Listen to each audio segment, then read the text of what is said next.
All right. So let's get into it. First thing I want to cover before we cover any of this turkey calling is this regulation. Now, I'm not going to read this verbatim to you. If you need me to, I can post it in the comments later. But basically what this says is that in any area where you expect a wild turkey to be, from March 1st until the opening of youth turkey season, and then from the close of that youth turkey season to the opening of the regular general spring season, you cannot go outside and imitate the sound of a turkey, which is super important whenever you're practicing, okay? So just keep that in mind. So, talking turkey. Turkey actually have over 20 different vocalizations, okay? And they'll use different ones throughout the years for different things. There's 3 categories of turkey. You have a jake, which is a juvenile male. You have the tom, or what everybody likes to call the gobbler, which is your dominant older male. And then, of course, you have the hen, which is the female. Now, all of these make different sounds. Whenever you're turkey calling, primarily what you're going to try to imitate is the sound of a hen. And we'll cover that in just a minute. Spring brings about the turkey breeding behavior, and that's the reason why you can use calls to aid in success of your hunt. The hens will actually make vocal sounds to attract other turkeys, the toms, and the toms will also add vocal sounds to attract the females. Now, there is no definitive rule to turkey vocalization, right? What one says, another one may not. What one does, the patterns they do one day, they may change it the next day. Due to that, turkey calling is very dynamic, which means it's fluid. You need to change, you need to adapt. So we can break down just a little bit and show you the differences between the 2 birds. On the left, we've got the jakes, which is the juvenile version of the male. And you can see the main way to tell the difference between these is this little bitty beard sticking out of him. Right? And then, of course, on the right, we've got the tom, the big, dominant, older tom. You can see his beard is much longer. He is actually in strut right now, which means he displays that fan. That's a breeding behavior. And then, of course, he is actually gobbling in this picture, so he's fully extended and letting that gobble roar. And then, of course, you've got the hen. Now, like I said, this is going to be the turkey that we try to imitate the most during the spring calling season. Naturally, toms want the hens to come to them. And whenever you're calling in the spring, you have to defy nature because you're going to do the reversal. You're going to try to act like the hen that wants the tom to come to her. So you can see just a little bit of difference. Obviously, there's no beard. As Zach mentioned earlier in the week, there can be some bearded hens, but typically you won't see one. And then, of course, there's some color variations in the head, and then usually the body size is a little bit smaller. Now, with calling, the first thing that I want to say is practice makes perfect, okay? Don't expect to pick up any call and be able to immediately play it just perfect, okay? It takes practice. I am a self-taught turkey hunter. I have been teaching myself for years, and I still don't have it all, okay? So don't get frustrated with it. What you need to do to make yourself successful is practice with a variety of calls. As you can see here, there's a lot of options, and this isn't even what's everything that they make. So what you need to do is practice with these calls, and you need to get comfortable with what fits you best, okay? Some people might be able to use a diaphragm call a little bit easier. Some people like the pot call. That's my favorite. Some people may take to the box call. You need to find what works for you and what you can use the best. And like I said before, the biggest thing, don't get overwhelmed, okay? This isn't easy. It takes time. It takes effort. It takes practice. Just remember that. So, one of the key things with turkey calling, I get asked a lot whenever I teach these classes, do I need to match that sound? How close do I have to get to that sound of that turkey? And the answer is you don't. You honestly don't. So with turkey calling, there's something called cadence. And cadence overrules pitch almost every time. Now, what do I mean by cadence? Basically, rhythm, right? You can see my example up here. See the check mark? That is evenly spaced cadence. So take, for example, 1, 2, 3, 4, right? 1, 2, 3, 4.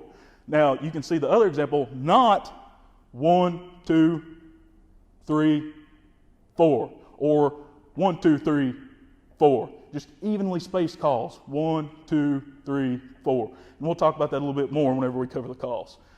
Now, I think Chad covered some decoys yesterday. Decoys are very, very, very useful when turkey hunting, but when you call, you need to ensure that your turkey call matches your story, okay? So what do I mean by that? If you've got a big dominant gobbler decoy out there, you need to make it sound like that. If you've got a lonely hen out there, only lonely, you need to make it sound like that. So match your calling to your decoy story. And like I said before, you have to define nature. So practice is absolutely crucial. Now, another common question that I get asked is, hey Chase, how much do I have to call? Okay? So really, there's no good answer for that. Like I said, turkey calling is dynamic, right? So what works one day may not work the next day. So you have to be able to adapt and change. But a good rule of thumb is to call sparingly. Okay? Call sparingly. Less is more with turkey calling. And as a great resource, YouTube has tons of educational videos. Everything from callers demonstrating beyond what I'll be able to show you today with how to use these calls, all the way to natural turkey vocalization. So it's a great resource to use. Look up turkey calls, turkey calling, natural turkey calls, and learn as much as you can. Okay, like I said, turkeys have well over 20 different vocalizations, right? So in the springtime, they use only a handful. You can see here, I've kind of got them listed for you. With the spring from the hen, you'll typically hear a yelp, okay? And we'll talk about what these are in just a minute. You'll hear a yelp. You hear a tree yelp, which is usually what they do in the morning when they first wake up. You hear a cluck, kind of the same as a barnyard chicken, right? You hear a putt, which is actually a distress call. That's the hunter's worst friend whenever it comes to turkey calling. You hear cutting, which is like an excited motion call. And then you hear a purr, which is kind of like the, I'm relaxed kind of call, right? So with the tom can actually make pretty much the same vocalizations as the hen. They'll sound just a little bit different. But mainly from the spring, what you're going to hear from the tom is that big, thunderous, booming gobble, right? And then, of course, he's going to do something called drumming. If you've ever had the chance to get close to a turkey, to a big male tom, and he's coming in and he's full strut, you're going to hear that drumming. It kind of sounds like a Star Wars pistol, like you're charging up an electric bolt, like kind of like that. Put you in mind of it. And then, of course, he can putt as well. Some beginner calling techniques. Now, there are a ton of different kind of calls that you can make with these. But just starting out, I'm just going to cover some very basics, okay?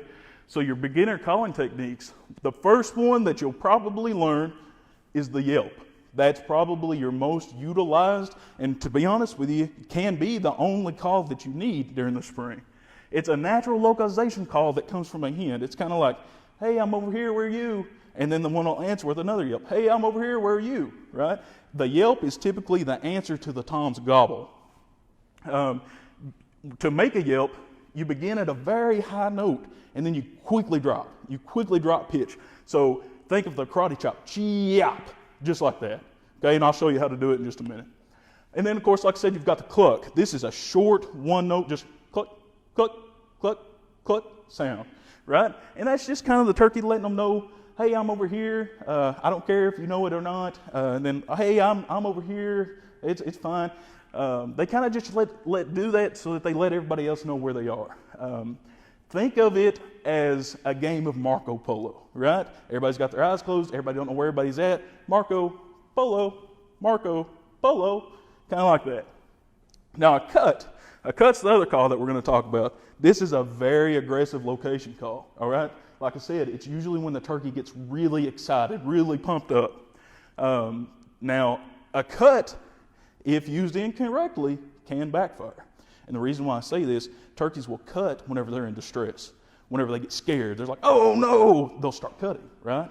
Or if they get excited, like, wow, they'll cut. So you have to know when to use it at the right time, which is where that resource from YouTube will come in. And then, of course, the purr. Now, the purr is a little bit difficult to master on these calls, right? Probably the last one that you'll want to learn.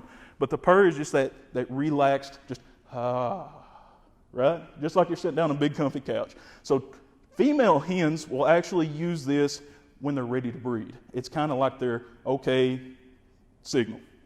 Now, the purr can assist in drawing in toms that hold up just outside of range. I've used it before, used it last year to get a tom to come in close. And of course, notice my meme. All right, types of calls. We'll get into this really quick. Locator. Now, what is a locator call? A locator call is basically a high-pitched call that is not associated with a normal turkey sound, okay? So, what do I mean by that? That's something that you're going to naturally find in the woods, like an owl, a crow, a hawk, a woodpecker.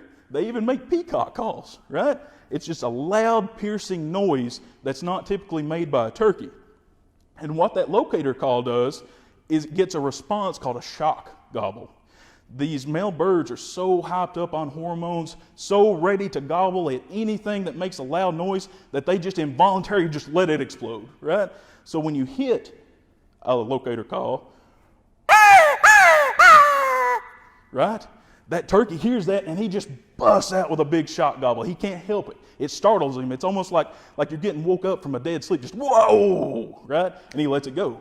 So you've got the crow call. You've got an owl call, like I mentioned. With the crow call, typically you just want 3 short blasts, just like what I did. 3 short blasts with that.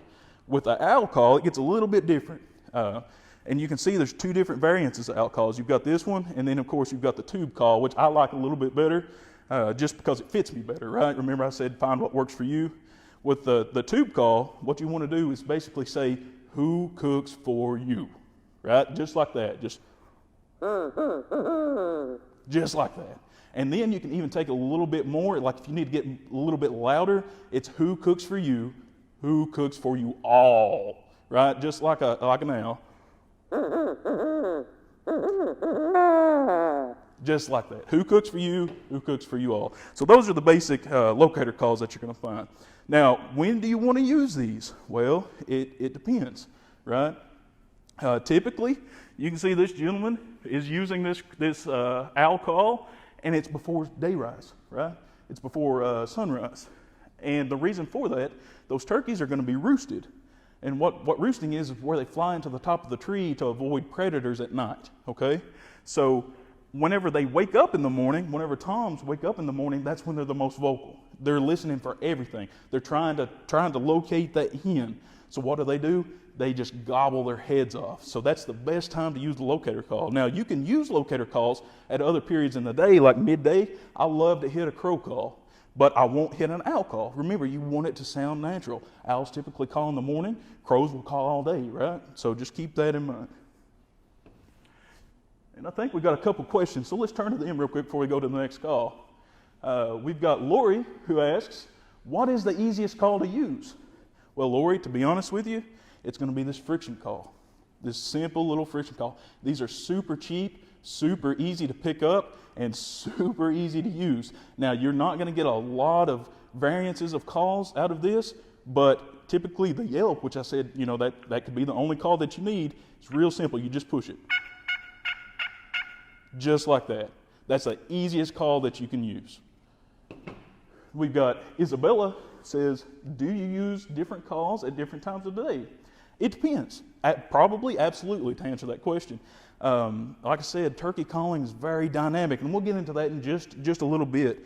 But depending on the weather, depending on the conditions, depending on how the turkey's reacting to me, I carry what you see in front of you on me at all times when I turkey hunt, just to answer that question. And then we've got Skylar, age 12. Can turkeys scream?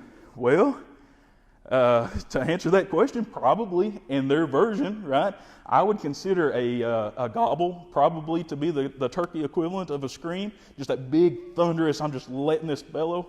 And then I've heard some really crazy cutting, right? Just turkeys going nuts making sounds. So I would classify that as a scream. All right, let's move on.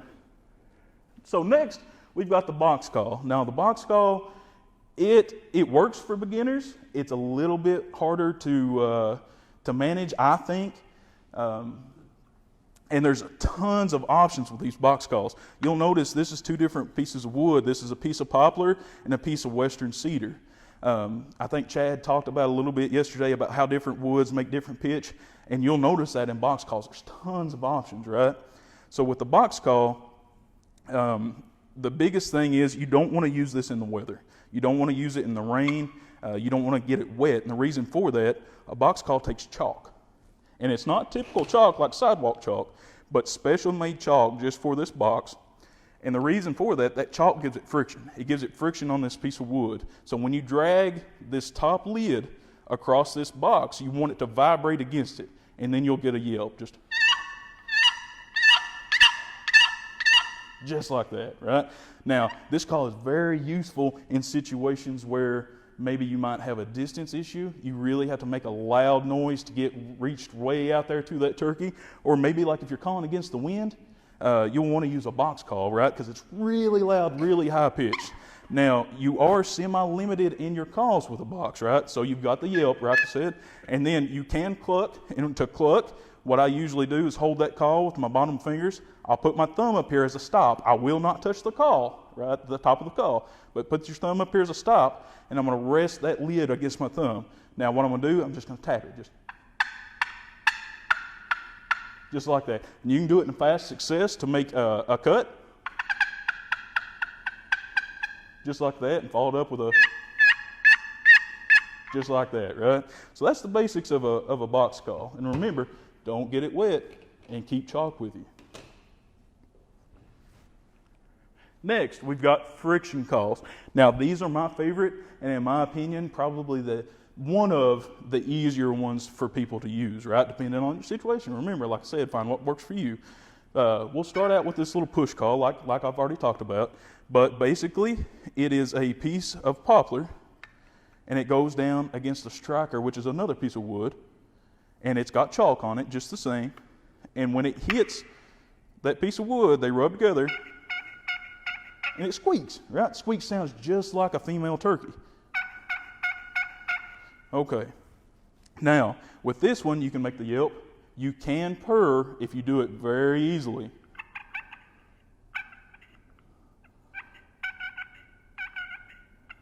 Doesn't sound as good as a striker or a diaphragm call, but you can purr with it. You can cut, just fast success calls, right? So that's typically your push call. These are cheap, easy to pick up. Most everywhere is going to sell them, and they're a great beginner tool.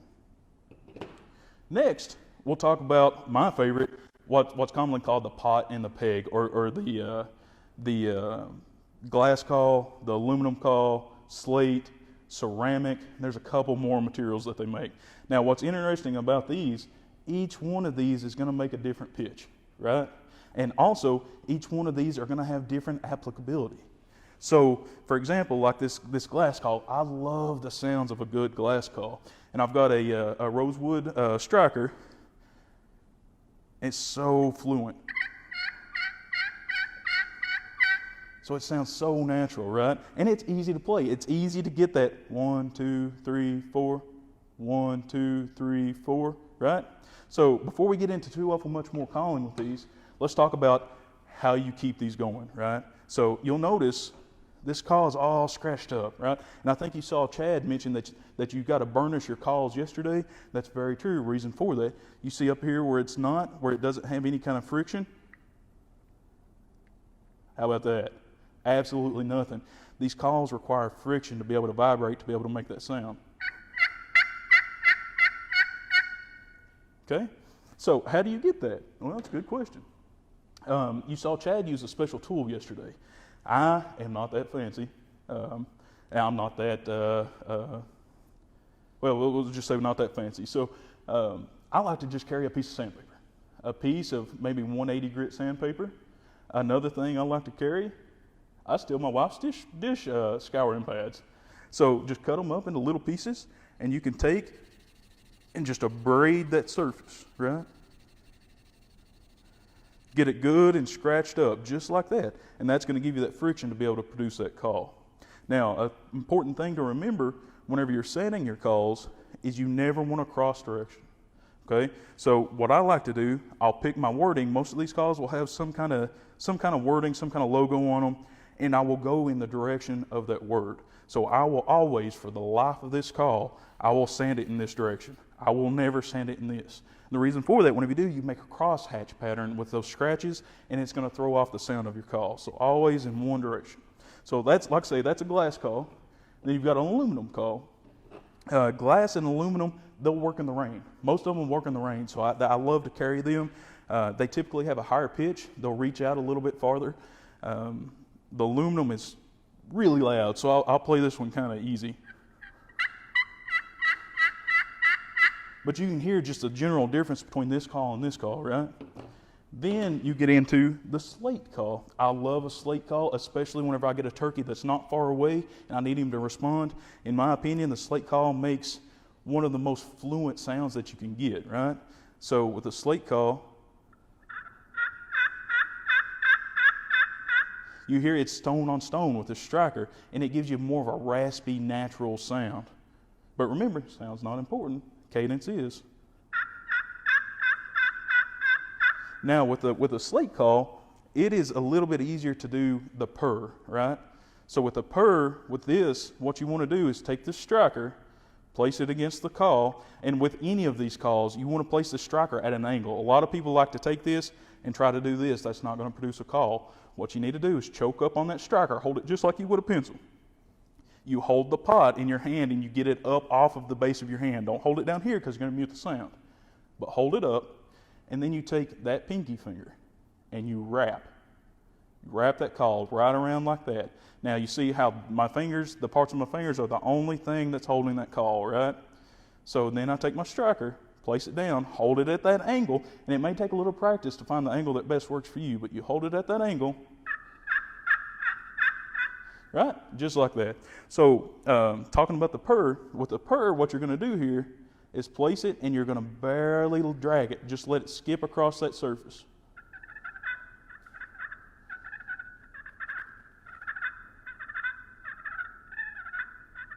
So just like that, right?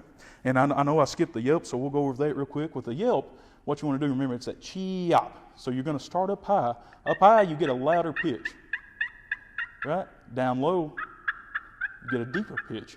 So you want to go from high to low, and what you're going to do is draw an oval, just a simple.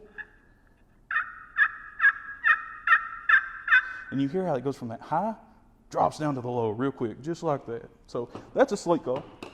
Now ceramic calls I don't use as much. Reason for that, they're really high pitched, right? But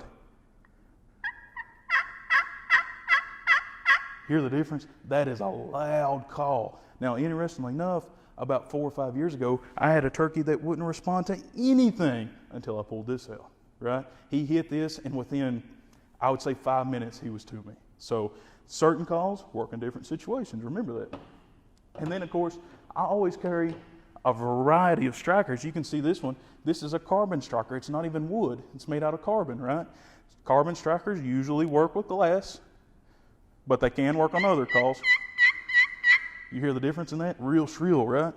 So different strikers, different calls will give you different pitches. So let's stop for just a second, and we'll cover a couple more questions. We've got Ian, age 12, asks, can you use sound tiles on your phone to call them? That is a fantastic question, Ian. No. Electronic turkey calls are illegal to use in Kentucky. Okay, you have to use something like what we have here. You cannot use like a Fox Pro like you use for turkey hunting. You can't use a digital file on your phone. Any kind of electronic call is illegal to use. We've got Eli, age 6, asks, how fast can turkeys fly? Well, hopefully as a hunter, you'll never see a turkey fly. We'll just put it that way. But basically, they don't really fly like other birds. They don't flap the wings, take off. They do to initially get up in the air, but really what a turkey will do is glide, okay? They can fly for short distances. They can get up in the air, but what they like to do is stretch those wings out and just soar. So they'll get up high and then they'll soar. The turkeys that I've witnessed do that, unfortunately, they move pretty fast. They can cover some ground. Let's see. Lauren asks, what is the hardest call to master? Well, Lauren, in my opinion, it's this guy right here. And we'll talk about this in a minute, but this is a traditional call okay? As you progress through hunting, as you progress through calling, you'll find that you want to explore new avenues, right? Now, to me, this call is very special. This is the oldest turkey call in history, aside from your natural voice, of course. But this is basically just some pieces of a wing bone that have been fused together and made in a way that you can produce a sound with, right? And I'll cover calling on this in just a minute, but that is a very difficult call to master. Now, other people would argue and say that these diaphragm calls are hard to master, which it takes a lot of pressure from your mouth, different airflow to play these, and I'll talk about how to call on these in just a second. But really, remember, different calls work for different people. So what I think hard, you may not, right? My wife isn't a great turkey caller. She picks this up and she can play it like a fine instrument. I cannot. All right. Kelly, how do you balance using your hands to call and shifting to holding your firearm without scaring the turkey? That is a great question, Kelly. So basically, if you're using a pot call like what I like to do, I will situate myself in a way that I have my gun up. Now, you notice Chad yesterday, he used a bipod and placed that gun on his shoulder to hold it, right? And you saw him, he actually took that call and he was right there. He could just set it down with little movement, right? Now, in certain situations, I actually like to sit on the ground outside of a blind. I have a turkey vest that lets me set up like a seat. And then I will take my gun and actually place it on my knee. I've got a special little holder that holds that safely. Place it on my knee, and I'm just cradled right here. And I can call. When that turkey comes in, I can set that down and slowly pick up that gun and take my shot. All right. Moving on. Diaphragm and mouth calls. Now, these are hard to use for me because I have a high gag reflex. And if you're anything like me, as soon as you put this in my mouth, you're going to start gagging. But there's a lot of differences in these, okay? A lot of differences. Different brands, different cuts, different layers. You can see here, I've got 3 options. And up here, I've got 2 displayed. These are probably going to be your most common calls that you're going to see. If you notice the yellow one, this is called a double cut, which basically means it has 2 reeds, and it's got 2 little cuts in those reeds. Now, if for a beginner, that's what I suggest that you start with. This is going to be the easiest call to produce a sound, and it's going to be the easiest call to learn the different airflow and the different mouth movements to be able to call it. Moving on up, you get an intermediate call, which is this black one. This black one is a V-cut triple reed. And now this one is going to produce a little bit different sound. It's going to be more raspy. It's going to be more gritty, more a natural call, right? So I'll just demonstrate really quickly. And these calls are made out of latex, and they're typically bigger than this. What I have to do, you'll notice this call is just a little bit bigger. What I have to do is actually trim this latex so it fits my mouth. And you'll notice it's got a horseshoe shape. And that horseshoe is just a piece of metal, and you can actually bend that piece of metal to fit your mouth however you need to and then trim it to fit. But when you're calling with these, you want the flat part facing forward. I like to select which side I'm going to have in my mouth. You'll notice 2-sided. I will actually take and cut a notch on one of the sides, and that longer notch I put on the right side of my mouth. And that's just so I get consistent sound every time. So when you're calling with these, the goal is to stick this to the roof of your mouth, and then you're going to stick your tongue up against it. When you do that, you're going to blow air through your tongue across these reeds, and it's going to produce a sound. And then how you control the pressure on that with your tongue, back and forth, it's going to produce different sounds, different calls. So just like with the yelp, you're going to go high, low. So high, low, just like that. And how you do that, you close your mouth up tight, blow the air, and then you just drop your jaw and pop it. And then you get that low call.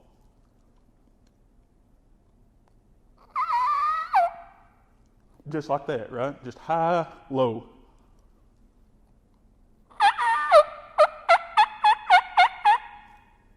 Doing fast success, and you get a yelp, right? These calls are kind of difficult to purr with. To purr, what you'll do is take the call, put it in your mouth, kind of close up tight on it, and you're basically going to imagine a baby blowing a spit bubble, right? Just like that.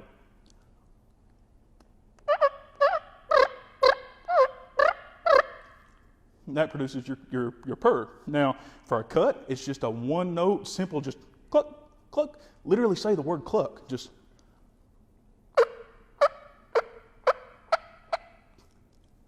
just like that. And like I say, these are a little bit hard to master.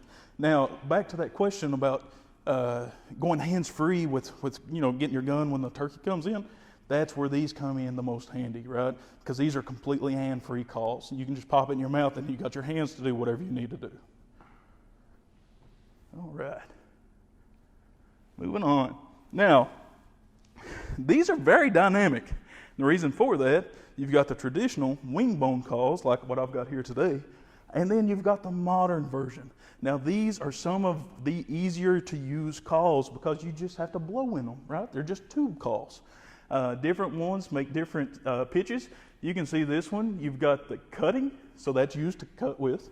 You've got the yelper, used for the yelp. And then, interestingly enough, they make tom calls. They make gobble calls. Now, this is going to be really loud. So, whenever you get this kind of tube call, you just shake it and it produces a gobble. Just like that, right? So, these are the modern calls. They typically cost just a little bit more, depending on what brand that you get and what kind of call you get. But if you're brand new to turkey calling and you can't find one of these other calls that work for you, there's absolutely nothing wrong with using tube calls. I've called in plenty of turkeys using tube calls. And then, of course, the wing bone call is, like I said, to me, one of the hardest to master.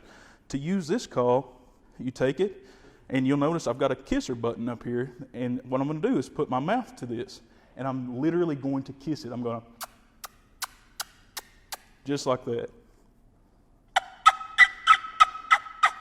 Like I said, I'm not that great at it, but you do that in success, do it in cadence, and you'll get a decent yelp out of it. The most underutilized call, or basically unknown call of them all, is to scratch the leaves, right? Scratching is a natural action that a turkey does to find food, right? They'll do it as they walk along. They'll scratch in the leaves, see if they can find some bugs or any other kind of food source. And what hunters don't realize is, hey, if you make that scratching sound, that turkey instantly associates that with another turkey. I've been in situations where I had a tom get pinned up on me. He hung up, would not come in to anything that I had, just gobbling his head off right outside of range. If you can, without getting detected, you can reach down, just scratch the leaves, right? Scratch the leaves. I did that to that tom and he comes straight to us, right? So scratching, it makes them feel comfortable. They think, okay, that's a natural sound that I hear every day. So scratching the leaves, don't forget that. Now, I've already talked about the different applications for these, but here you can kind of see it broke down in a visual. What types of calls to use and when, right? Here you've got different weather patterns. You've got sunny and clear. With a sunny and clear day, you can virtually use anything that you want to, right? What I like to use on a clear day are softer calls, calls that I can get different sounds with. It's not just shrill, piercing calls, right? Because they can be heard better. And then you have windy days. On windy days, you want to use a high-pitched call. You have to call against that wind. Take, for example, go outside, stand 20 feet apart from each other on a windy day, and just talk like you normally would. You're probably not going to hear each other, right? So for that, you want to use a high-pitched call. You want to yell to that turkey. Box calls are great for this. Remember I said they're really high-pitched? So are ceramic. Ceramic is one of my go-tos for a windy day. Rainy and wet days. A lot of these calls, especially this guy, this Slate Call, you get this wet, it is out of commission. It's not going to make a sound. So for rainy and wet days, you have to make sure that your call is going to work. Like I said, aluminum striker calls, glass striker calls are great. Tube calls are fantastic. And of course, these are going to work in any condition because it's in your mouth. So just make sure you got what call will work for that weather. And then of course, distance. Distance. Do you want to use a high-pitched call when that turkey gets close? Well, really it depends on the turkey, but a general rule of thumb is no, you don't. You want to soften that call, right? Just like, okay, I see you, I don't have to yell to you anymore. And then of course, high-pitched calls when he's farther away, you want to close the distance. Now, something I want to cover is safety. Turkey calling, you have to ensure safety. As you can see, once you pull the trigger, you can't take it back, right? Positively identify your target. You're going to be out there with other turkey hunters, with other people. When you're turkey calling, it's easy to mistake a turkey call for an actual turkey, right? So make sure you know what you're shooting at before you pull the trigger. Remember, hunting's a passion, safety's a responsibility. And for you parents that might be watching, or adults, we have a fantastic learning course built just for you, just for beginners, called Field to Fork, right? Now, I briefly covered turkey calling, briefly. My normal slides for these are about 3 times longer than what I've got up here. And I'm actually going to do you all a favor. I'm going to post a link to a Google document in the comments of my actual breakdown, my full class, if you want to review it for more information. But another resource for you is this Field to Fork class. Now, Field to Fork takes you from the beginning, learning all about the turkey, where they live, what they do, how to get a hold of them, how to call to them, how to find them, all the way through a mentored hunt, where you actually physically go out with a mentor and they show you the ropes. And you can find information about that on our website, fw.ky.gov. Lastly, I've got a giveaway. So, if you've been following along this week and paying very close attention, like I know you all have, taking notes, you're going to be able to knock this out super quick. The first person to comment in the comment section with the correct answers, I'm going to comment on your comment and give you my email address. From there, you send me an email with your mailing address, and I'm going to get you this giveaway. But before we get into that, let's ask the questions.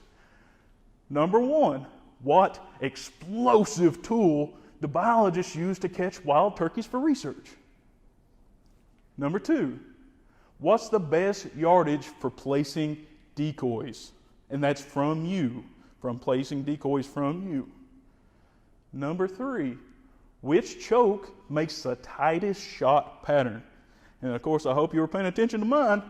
What turkey vocalization is associated with the game Marco Polo? Now, in this giveaway, I've got a very special prize. In addition to plenty of others, I'm going to send you your very own turkey call, right? Something you can start with, a slate call right off the bat, and get started. So make sure, put those comments. Thanks for watching, guys.